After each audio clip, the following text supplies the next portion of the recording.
নমস্কার। আমি শহরের একজন সাধারণ অধিবাসী।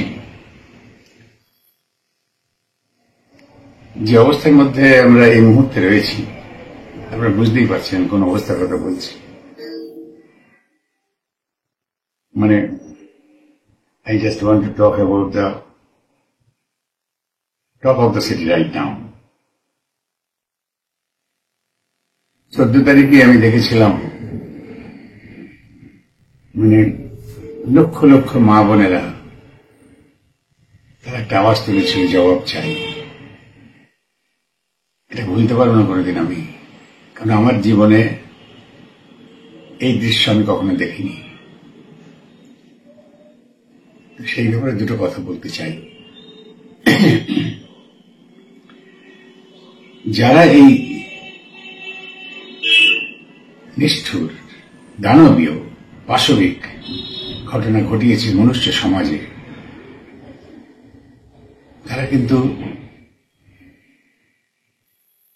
একটা সাহায্য পেয়ে, শক্তিকে অবলম্বন করে এই সংগঠিত যে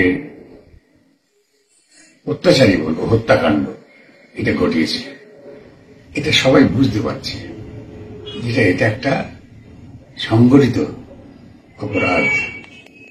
তার জবাব চেয়েছে আমার রাজ্যের, দেশে এবং দেশের বাইরেও সব মা বোনেরা।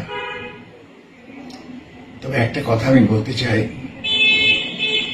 যে প্রতিরোধ ধ্বনিত হয়েছে, যে ভাষা ধ্বনিত হয়েছে, সে কণ্ঠ যেন না থামে, তাহলে কিন্তু ব্যাড ডিজাইড ধরে নিতে হবে। কারণ যারা এটা করে তারা অতীত থেকে কিছু শিক্ষা নিয়ে নিজেদের সবল করার চেষ্টা করে, যদিও তাদের সবল করার জন্য লোক আছে।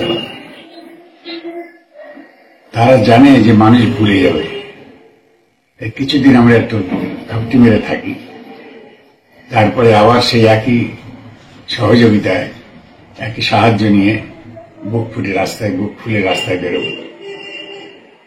এটা হল সর্বনাশ। এই প্রতিবাদের ধ্বনি যেন থেমে না যায়, কণ্ঠ যেন রুদ্ধ না কেউ করতে পারে।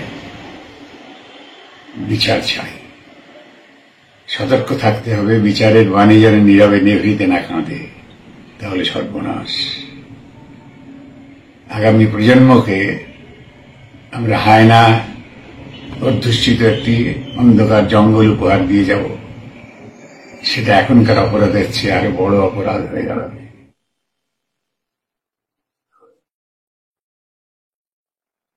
আবেগটা হিসেবে কথাটা বললাম, কেননা 14 তারিখে রাত্রি আমাকে ভীষণ ভাবিয়েছে।